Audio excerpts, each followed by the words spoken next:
Hey everybody, Dave here from Dave Tries to Fix Stuff, the channel dedicated to the repair, restoration, and resurrection of broken stuff. Today's episode we are going to be working on this Samsung 40-inch smart TV. I'm not usually one that goes around and picks through garbage, and this really wasn't garbage per se, but it was actually put out to the where we have our garbage pickup in my neighborhood. And when I saw that it wasn't in there wasn't any physical damage to it, I figured that, like a lot of TVs, I've actually fixed a couple of them before. Not smart TVs, just normal LED and LCD TVs. I know that a lot of times when something goes wrong with these things, it has to do with the power board. Sometimes something even as simple as replacing a capacitor or 3 or 4 capacitors on the power board. So I picked it up, brought it inside. I actually had to buy an electrical plug just to be able to plug it in, because it doesn't have the remote, but I might be able to. I have another Samsung. I have a Blu-ray player that I might be able to use on it, and if not, I can order a remote for less than $10 if I get this thing working. But I plugged it in, and what it's doing. Let me show you what it's doing here. I don't even know if it's going to show up very well. You can kind of see it better from the side, I guess. Let's see if that shows up there. You can kind of see it flashing there, like that. It's, I think that might be power board related. I'm not 100% sure. Like I say in all my videos, I am not an expert on this stuff, far from it. But I figured I found a power board on eBay for, I think, like $20-25. Plus the cost of the cord. I'm into this for less than $35. It's a gamble, but then all the stuff I try to fix is a gamble. So if I can get this thing changed out and it works, then for $35-40 I got myself a 40-inch smart TV. So if you're interested in watching me try to get this thing fixed, or just want to see if I absolutely fail miserably, stick around and you'll see what happens.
Alright, so I wanted to get a couple of close-ups here. This is with the back off, obviously. I can't zoom out anymore, but let me switch to macro. This is the power board here. I actually just replaced this. The old one's over there, but I just wanted to show where the connections are. When you look at this thing, you have one connection over here that it just slides in. And when you remove it, there's these 2 tabs on either side. Let's see if I can zoom in on a little bit. Come on. These 2 tabs on either side, all you do is you just push them together, pinch them, and then you just pull it out. So it's pretty simple and straightforward. And then same thing on this side. This one's got the 2 little pinchers there, but that just goes in like that. So, but you can see you have the, zoom back out. This is the power supply board here, which is, obviously supplies the whole television with power. This one, I believe, this is like the input board. I think this one is what's called a T-Con board. This one controls like the signal and all that, and what is actually shown. This one controls like the backlight and the LCD or LED or whatever it is. There's probably more brain stuff in here too. And I've got this thing too. This is the other part. This is the actual on-off switch. It's like a little joystick that's on the back. It doesn't have any controls on the sides or on the front. It's on the back. And I'm thinking if this board, changing out this board doesn't fix it, I don't know if that might be the culprit, possibly, because of the way it was going on and off. Maybe there's something stuck in here, a little squirrely in here, and that might be the problem, or could be with the T-Con board. I don't know. So, but let me get this thing. I'm not going to put the back on just yet, because if this doesn't work, there's a couple of the things I might try. But let me get this thing set back up to where I can plug it in, and then we will see if we can get this thing to turn on or not, okay? All right, so I plugged the thing back in, and you can get a much better idea. You can see this thing flashing right here. You can also hear those pops. I don't know if you can hear that or not. They're not happening constantly, but they are happening. But here's the thing. So I've got these are the two things that are coming in off the board. Is this one plugs directly in here, and this one plugs directly in here. And this doesn't make any other connection anywhere in here. And so what I did was, while this thing was bopping like that, I took this one out, and even with that unplugged, you can hear it now.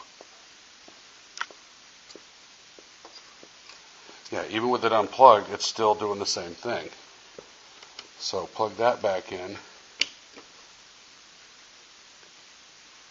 That stopped the popping. But take this one out right here, and it turns off. The whole thing turns off. So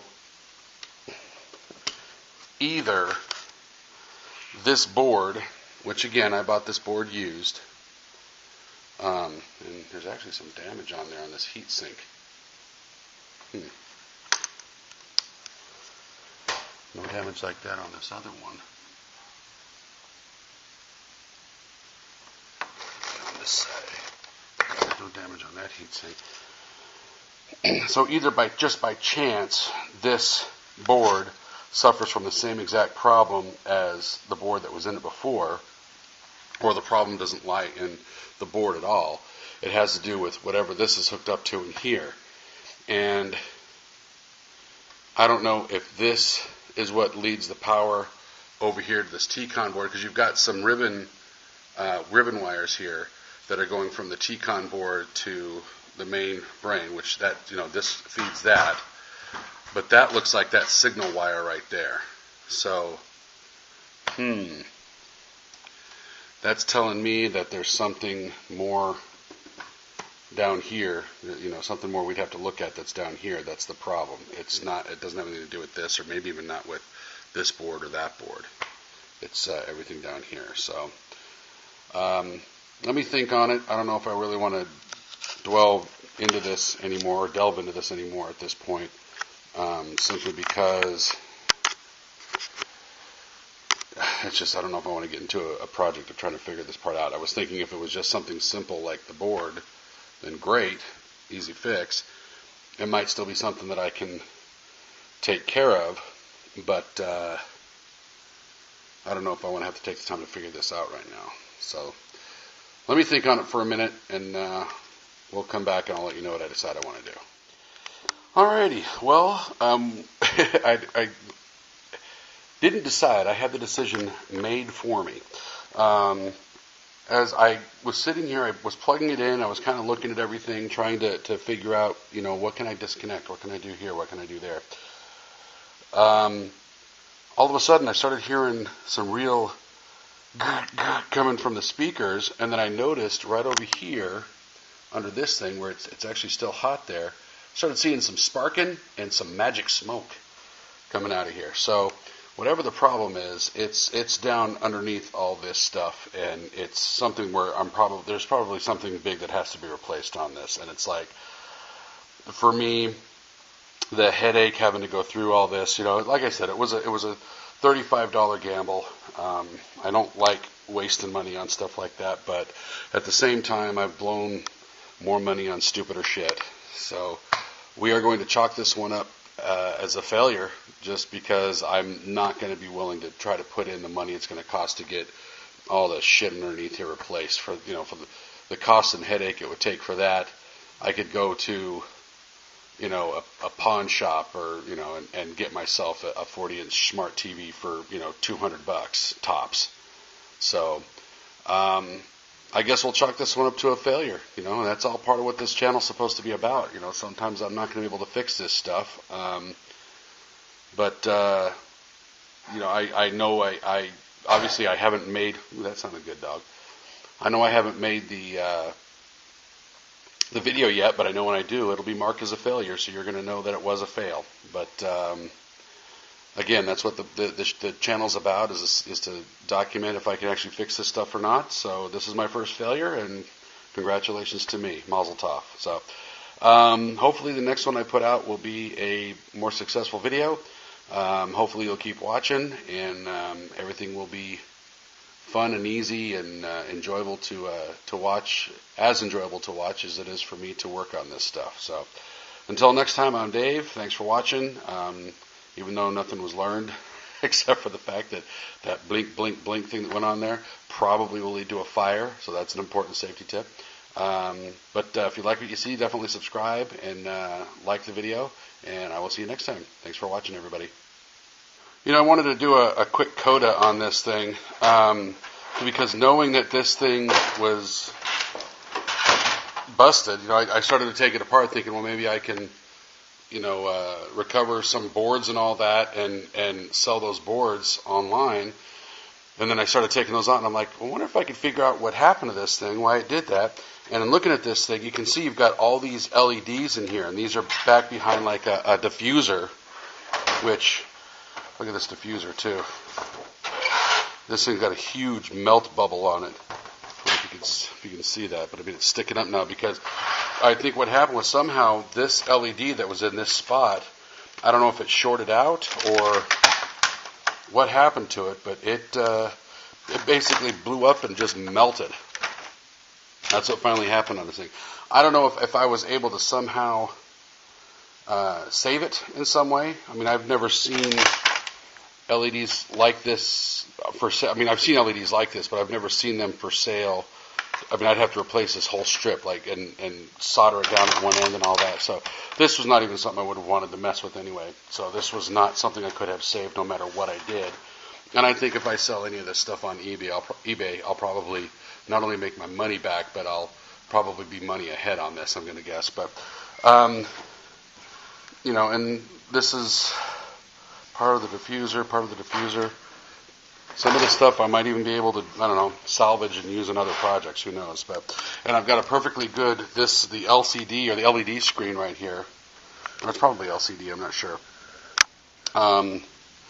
This thing is in perfect shape. So this is actually, I might be able to get some money for, because I was able to salvage this thing in perfect shape. And since this thing I'm pretty sure works just fine, I can put that on eBay and end up making my money back, easily make my money back. Plus I've got the stand.